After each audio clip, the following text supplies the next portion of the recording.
Então, vou apresentar para você duas acepções de virtude. Então, ao final, você vai entender essas duas formas de compreender virtude e, sobretudo, você vai conhecer o significado disso. Né? O que significa estudar as virtudes? O que significa conhecer as virtudes? Qual a importância disso para a sua vida? Aproveitando esse início, como sempre se diz, compartilhe o link dessa transmissão. Se não está inscrito no canal, inscreva-se no canal, ative o sininho para receber as notificações quando a transmissão se iniciar, entrar no ar, bem? E especialmente compartilhe. Né? Compartilhe esse vídeo para outras pessoas terem a oportunidade de ouvir essas mensagens que eu transmito aqui nesse canal, que, como vocês podem ver, especialmente no Instagram, tem a ideia de fazer reflexões sobre moral, sobre moralidade. Neste ano de 2021, estamos fazendo cerca de 30 anos em que aconteceu um evento muito dramático nos Estados Unidos, especificamente na cidade de Los Angeles. Em 91, um cidadão teve uma oportunidade muito especial de fazer um registro de uma ação policial que acontecia a alguns metros de sua casa.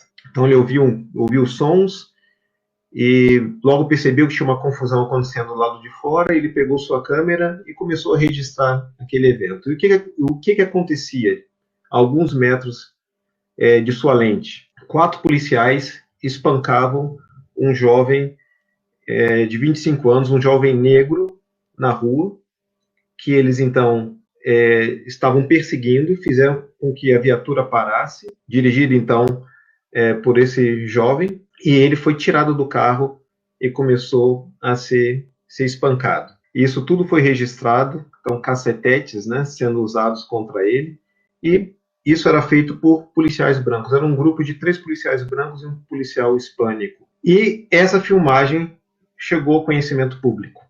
E aí começou um capítulo, uma história nos Estados Unidos da América marcante. Não foi uma história inédita, mas foi uma história marcante. Em março de 1991, esse evento ocorreu. Em abril de 1992, finalmente se deu o julgamento desse caso. E, não obstante a expectativa do público, os policiais foram absolvidos, não houve condenação. E aí pronto, começou uma nova etapa relativa àquele evento filmado no ano anterior. A cidade de Los Angeles explodiu. Aconteceu um fantástico distúrbio com diversos incêndios, grandes incêndios, com saques, mais de 50 mortes, pessoas também espancadas, machucadas, muita violência na rua, incapacidade da polícia de conter tudo aquilo, o que finalmente somente aconteceu quando o presidente à época, o George Bush, que a gente conhece como George Bush pai, mandou o Guarda Nacional e outros efetivos, outras corporações militares, de fuzileiros, por exemplo, para restabelecerem a ordem ali. E eu lembro que quando eu vi um documentário sobre esse evento, algo me chamou a atenção, que algumas pessoas elas não aderiram àquele distúrbio, não aderiram à violência, não aderiram ao saque. E eu tenho na minha memória a cena de uma mulher com características asiáticas, como nós dizemos, ela dizendo nós somos seres humanos. E uma outra mulher negra dizendo que estava decepcionada em ver, inclusive, o que ela chamou de meu povo fazendo aquilo, porque não era aquilo que se ensinava nas escolas, não era aquilo que se ensinava nas casas, e as pessoas estavam se incentivando àquele tipo de ação.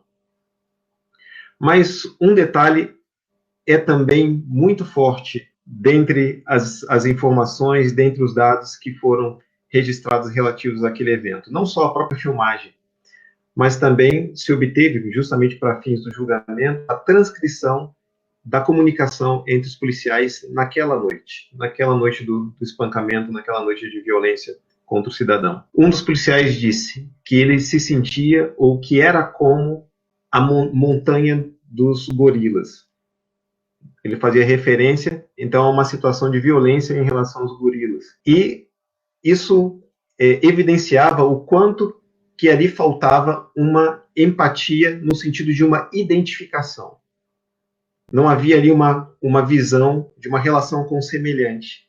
Os policiais viam aquele homem negro como um animal, fazendo então a analogia com o macaco. Portanto, aquele distúrbio em Los Angeles, em 1992, em Los Angeles, ele colocou não apenas um problema da ordem, não apenas um problema de relações raciais, não apenas o problema de violência policial, não apenas o problema de administração da cidade, mas colocou ali um problema moral da forma mais radical possível, justamente considerando a concepção, a ideia de homem. É esse destaque que eu faço que importa para a conversa de hoje, porque quando se fala de virtudes, o que está em questão é justamente a humanidade.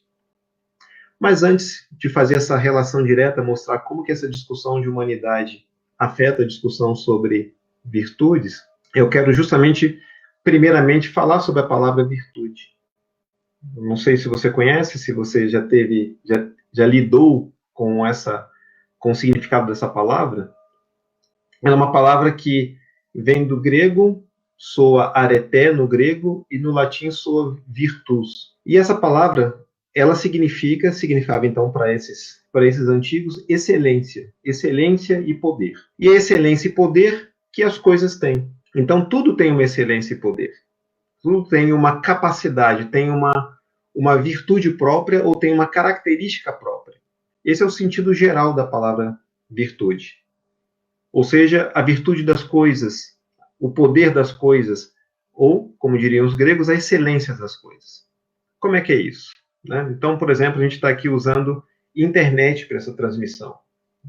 E qual é a virtude da internet, nesse sentido? Né? Como eu falo da transmissão. Qual é a virtude da internet? É transmitir dados.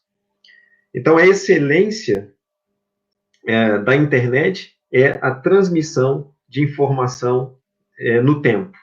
Então, é medida assim, né? A quantidade de dados transmitidos em instante, por minuto, geralmente é medida assim. Então, essa é a excelência da internet. Então, se a internet está boa, se a excelência dela funciona, a transmissão se dá muito bem. Então, eu tenho aqui um projetor de luz voltado para mim, para me iluminar, para que vocês me vejam assim bem como está acontecendo hoje, né? A iluminação para mim, conforme que a câmera, está muito boa. Então, a excelência da luz é iluminar, é nos permitir ver as coisas, é clarear, iluminar. Então, essa é a excelência da luz. Tem a excelência desse microfone que está captando minha voz. A excelência dele é fazer uma boa captação do som que ele registra no ambiente. E por aí vai. Podemos pensar em vários outros instrumentos. A excelência do próprio computador, que é processar dados, processar e guardar dados, a excelência de uma faca, que é cortar, a excelência de um remédio, que é curar, e por aí vai. Tudo tem uma excelência própria. Esse é o sentido geral da palavra. E nesse sentido geral da palavra, então, relembro, virtude, isso é uma característica amoral. Então, o que você faz com isso é o que dá, é o que poderia atribuir uma qualidade moral, mas na verdade não tem. Né? A faca não tem uma qualidade moral. A excelência dela é cortar. Você corta para fazer comida, você corta para praticar violência, por exemplo. Então, a excelência, a virtude, conforme um conceito geral, é um conceito amoral. Fala do poder, da capacidade das coisas. Porém, quando a gente se pergunta, então tudo tem uma excelência. Qual é a excelência do homem? Aí a história muda um pouco.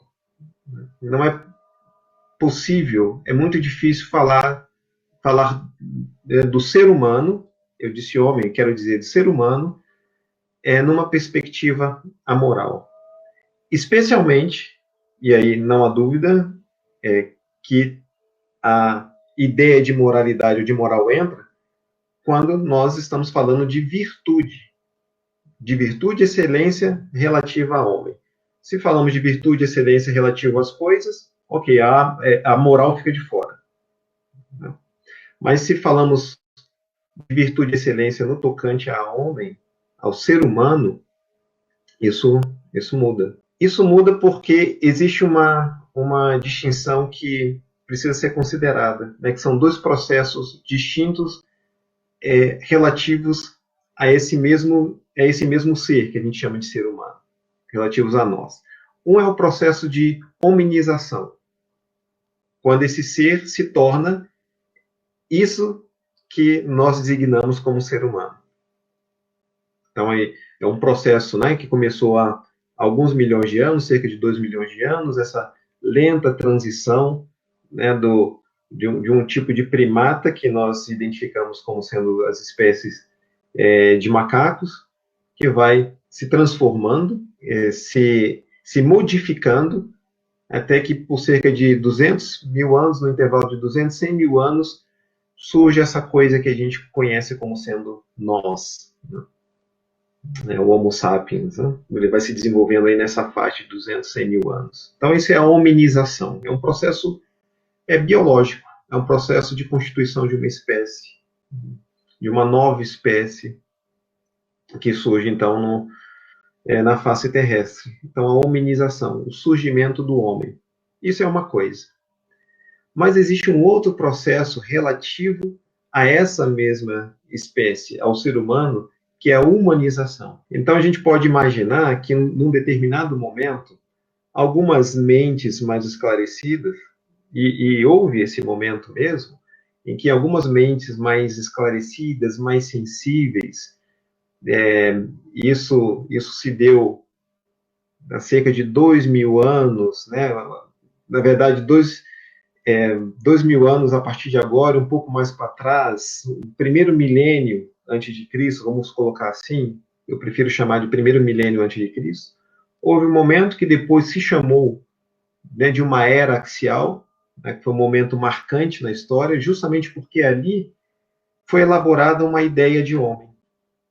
E não apenas uma ideia de ser humano, mas uma ideia de um projeto de ser humano. É como se, naquele período, e aí são homens mesmo, indivíduos do sexo masculino, tiveram essa sensibilidade e se deram conta, bem, mas e o que nós somos? Né? O que nós somos que nos faz diferentes dos outros todos seres? Vamos pensar que eles tenham pensado por meio desse conceito de virtude, né? Então, tudo tem virtude, né? Tem um abacateiro aqui na minha frente, ó. A virtude do abacateiro é dar abacate, dar o fruto abacate, né? A virtude do leão nem é caçar, né? Quem caça é a leoa, mas a virtude do leão seria proteger o grupo. A virtude da leoa, sim, é caçar e por aí vai. Então, esses homens perceberam que tudo tinha virtudes. Tudo na natureza tinha virtudes, tudo na natureza tinha excelências. Qual é a nossa excelência? Qual é a nossa excelência do ser humano? O que nos faz diferente? O que nos faz diferente até desses macacos que até parecem conosco, né? Parece que até Alexandre o Grande, os gregos ocidentais não conheciam macaco, né? Mas aqueles que viviam ali na Índia, quem sabe também na China, provavelmente também na China, já tinham contato com macacos. Eu falei de Índia e China porque eu estou considerando justamente o ambiente dessa era axial. Né? Eu já falei em outras transmissões e repito agora que os indivíduos que representaram essa era axial e que pensaram esse projeto humano, de ser humano, eles estavam ali na China, na Índia, no Oriente Médio e na Grécia. Então, isso se deu no primeiro milênio. Então, aqueles que estavam lá no Oriente Extremo, Índia e China, provavelmente já conheciam macacos. Parece que os gregos só foram conhecer isso depois, mas tudo bem. O ponto é, eles olhavam para esses seres, especialmente olhando para esses outros primatas, e o que nos difere?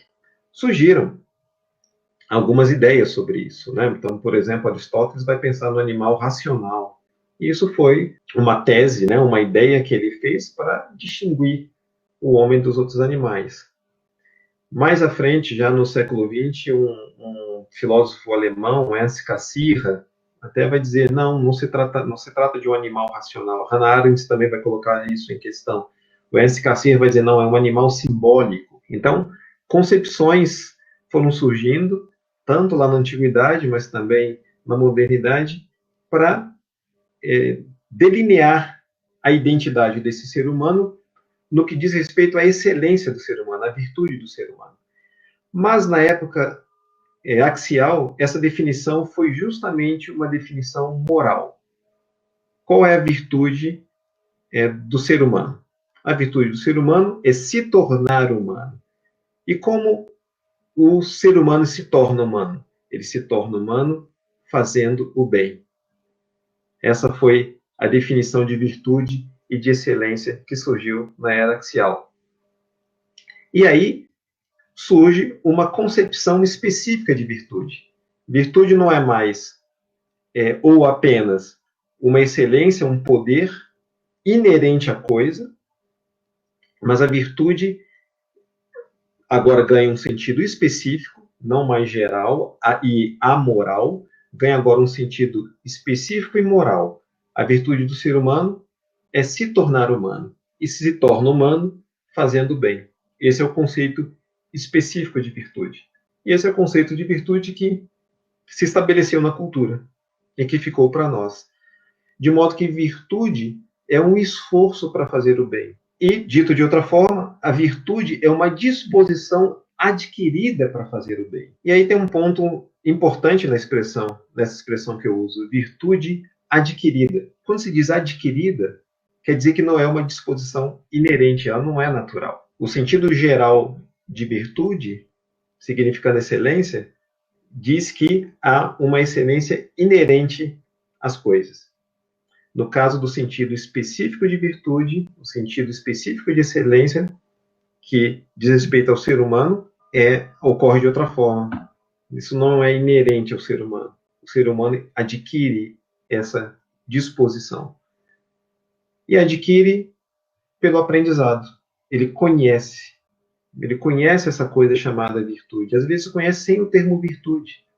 Os pais começam a educar as crianças, os filhos, dizendo, isso é feio, é assim que faz assim.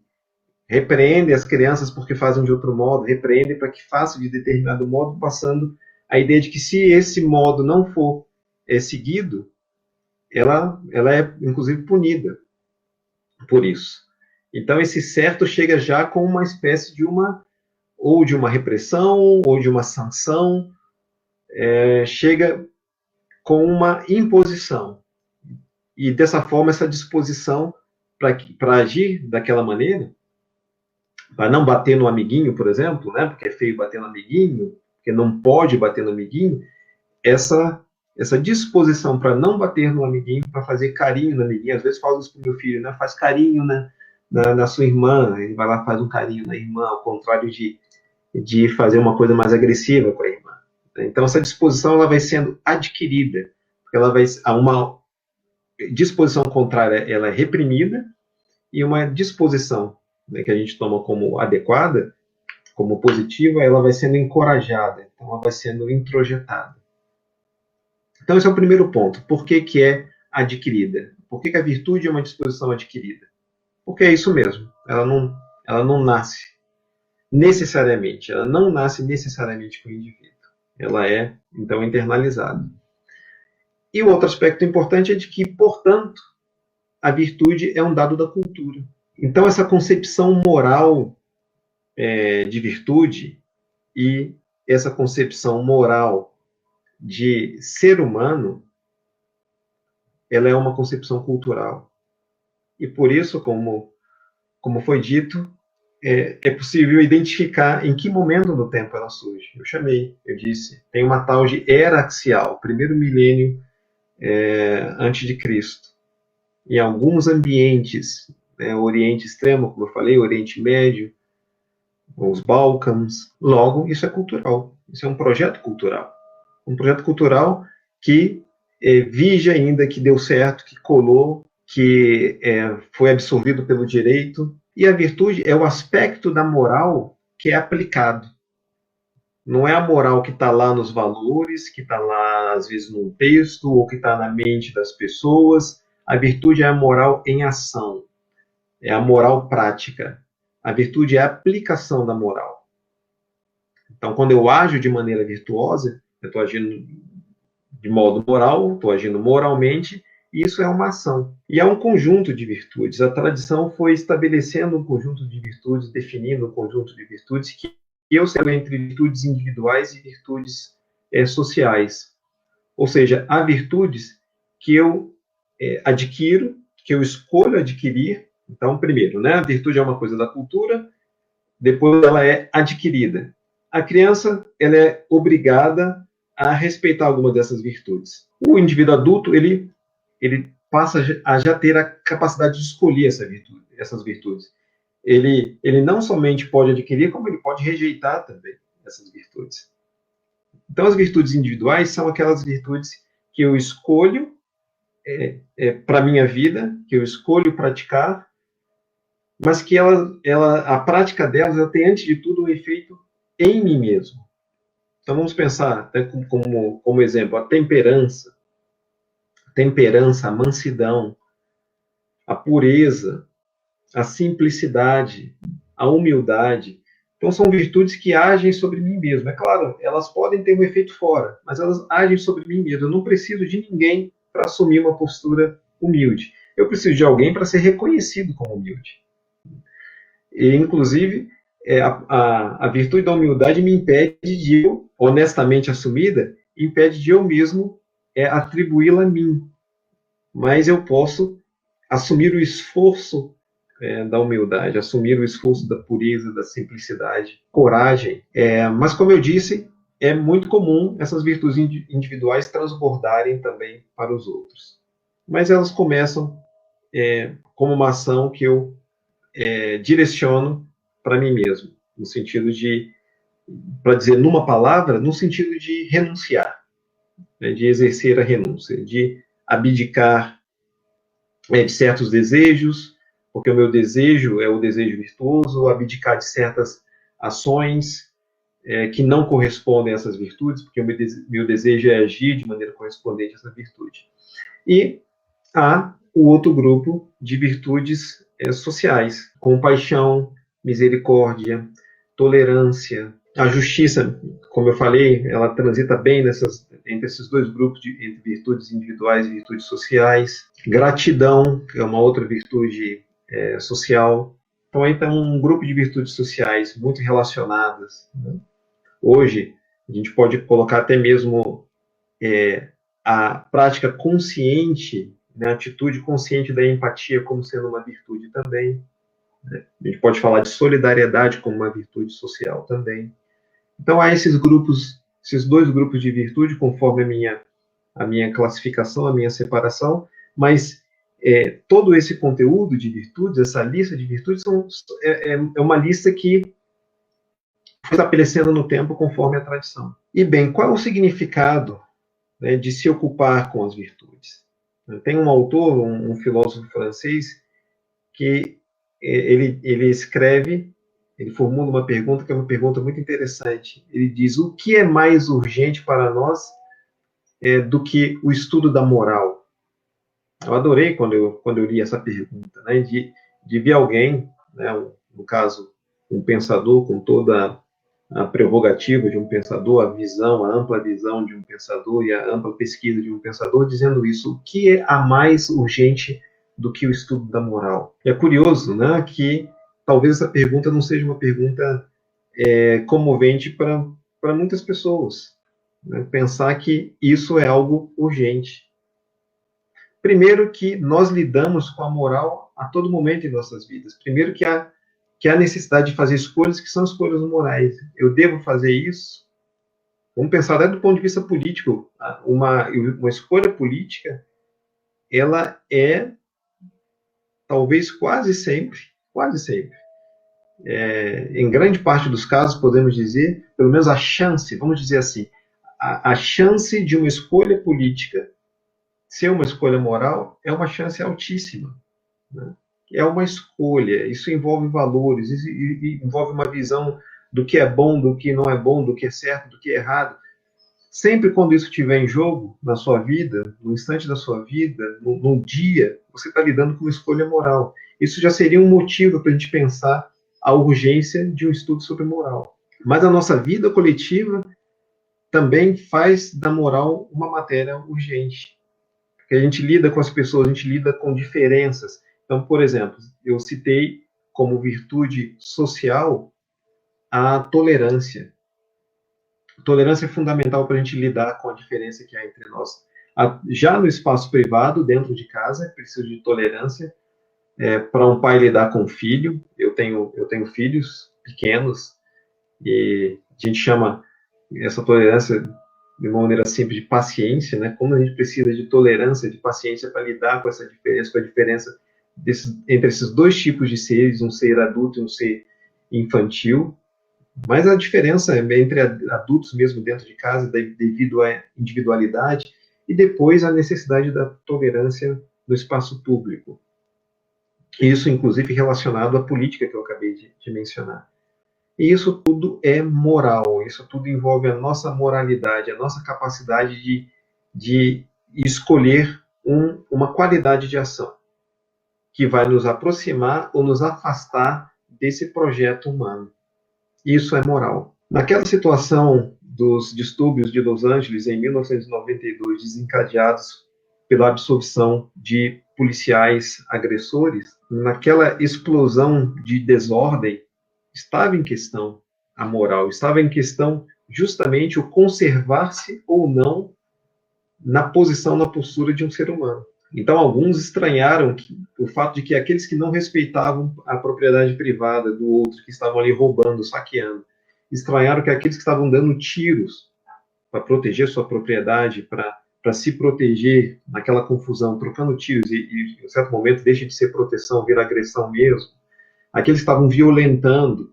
Há uma cena dramática em que um motorista branco é tirado de dentro de um caminhão, ele é espancado ali, ele é agredido, tudo isso filmado, ele fica ensanguentado ali no chão, deformado. Então, alguns percebem que todas aquelas ações violentas ou de desordem, aquilo não parecia ser ação de humanos. Talvez de algumas espécies de animais mais agressores e violentos, né? Mas nem dá para dizer que eram animais, né, necessariamente, depende da espécie de animal, eu gosto de fazer essa distinção. Eles estavam fora do projeto, estavam fora do projeto humano, fora do projeto que foi desenhado e que foi transmitido durante séculos do que era se comportar como humanos.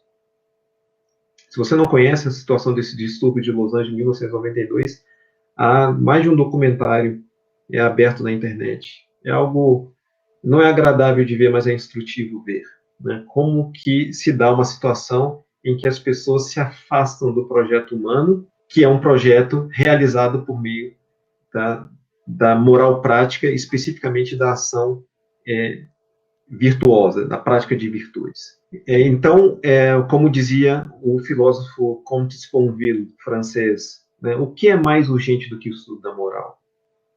Então, estudar a moral é importante para nós nos esclarecermos sobre as nossas escolhas, mas também o estudo da moral é importante para nós promovermos uma vida coletiva adequada, uma vida coletiva pacífica, uma vida coletiva de colaboração e uma vida de coletiva em que a competição ela está regulada, ela está limitada ao limite da ordem, ao limite da conservação da própria coletividade.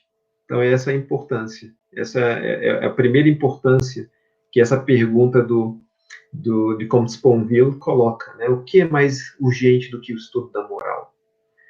E é estudando a moral, especificamente as virtudes, que a gente pode medir qual é a nossa posição em relação ao ideal de cada uma dessas virtudes.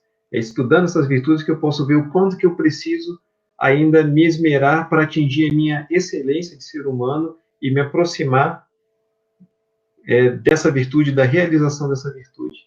Então, ela também é importante para isso, como um medidor, como um indicador da minha posição. Ela me dá tanto uma direção, que é a direção desse projeto humano, e me dá também uma medida.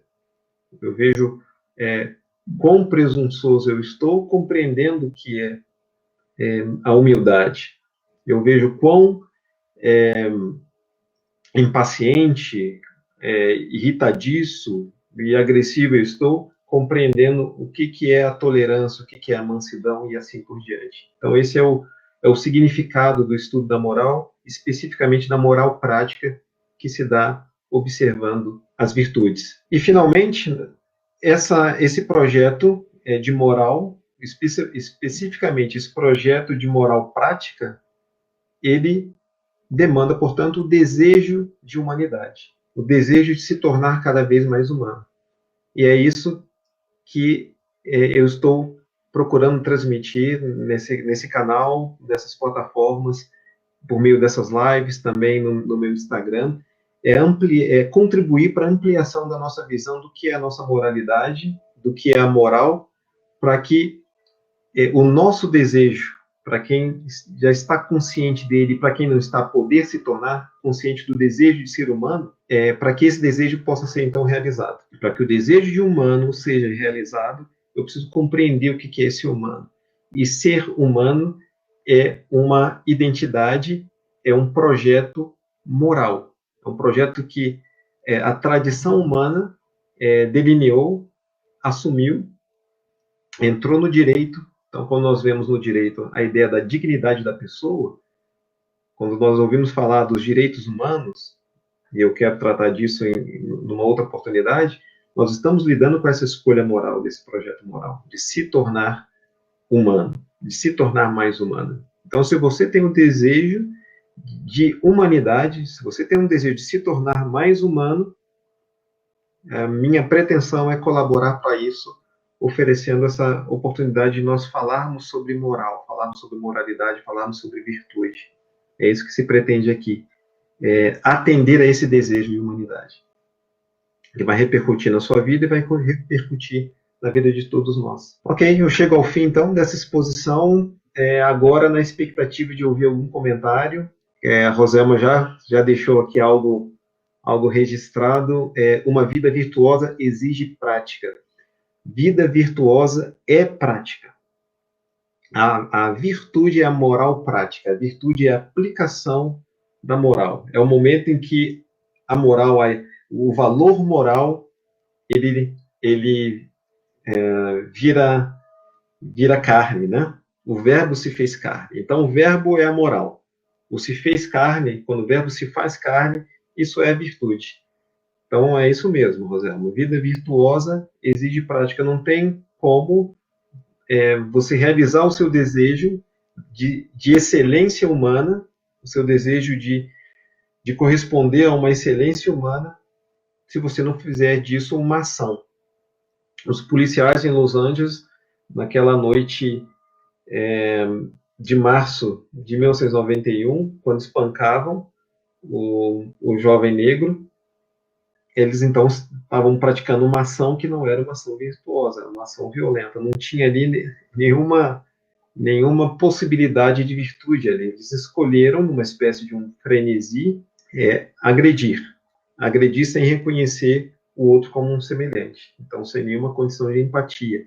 E havia pessoas em volta que também não faziam nada. Elas também escolheram não intervir, ou seja, elas escolheram não agir conforme a virtude da justiça, não é? Então é isso, a virtude exige prática. E é isso, eu dou mais alguma chance. Roselma escreve: a não satisfação das necessidades básicas para o ser humano é um empecilho para o aprendizado de uma virtude moral? É uma pergunta muito, muito inteligente, muito perspicaz, né? Costuma ser, Roselma, o não atendimento, a não satisfação de necessidades materiais básicas costuma ser um grande empecilho para a ação moral. Isso é verdadeiro. Porque quando o indivíduo está no nível das necessidades básicas, ele não está suficientemente livre para fazer a escolha pelas ações morais. E eu não digo que é impossível que ele faça. Não é. Mas, normalmente, no que é típico do ser humano, a necessidade básica ela é uma espécie de uma prisão. Ele precisa se libertar dessa prisão para, então, corresponder a outra dimensão sua. Então ele precisa comer. Do contrário, ele vai lutar de todas as formas para resolver essa necessidade da fome dele. Essa necessidade da fome pode enlouquecê-lo. Ele não tem condição de fazer uma escolha moral. Alguns indivíduos, que sei lá por que circunstâncias, elas podem ser as mais variadas possíveis, alguns indivíduos conseguem renunciar. São indivíduos mais raros, eles conseguem renunciar, eles com fome conseguem pegar o alimento e passar para um outro que também tem fome. Isso existe, isso nós vemos, mas isso não é o típico.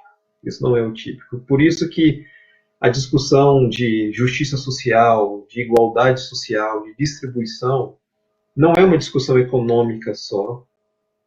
Ela logo se torna, não há grande distância, ela logo se torna uma discussão política, e por isso ela é mesmo, e aí quase que necessariamente ela é uma discussão moral.